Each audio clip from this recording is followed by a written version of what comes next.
White House Press Secretary Sarah Huckabee Sanders falsely claimed Wednesday that former Al-Qaeda leader Osama bin Laden avoided capture by the United States after the media had reported his use of a satellite phone in the late 1990s.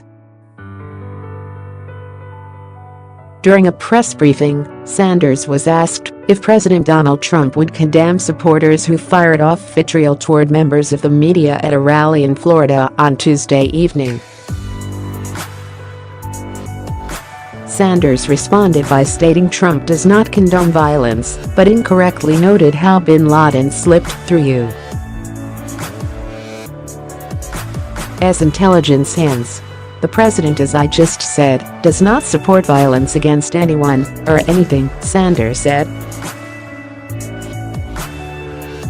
When it comes to the media, the president does think that the media holds a responsibility.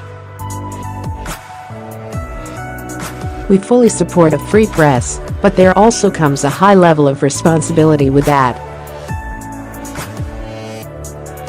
The media routinely reports unclassified information and government secrets that put lives in danger and risk valuable national security tools.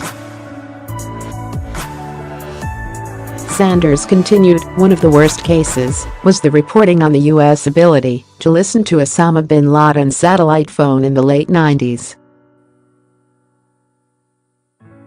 Because of that reporting, he stopped using that phone and the country lost valuable intelligence. Unfortunately, it's now standard to abandon common-sense ethical practices. This is a two-way street. It appears Sanders was parroting a claim made by former President George W. Bush and the 9/11 Commission report about a story published by the Washington Times in 1998. In December 2005, Bush referred to the story during a news conference.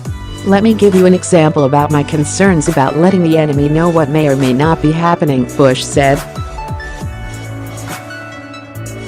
In the late 1990s, our government was following Osama bin Laden because he was using a certain type of telephone.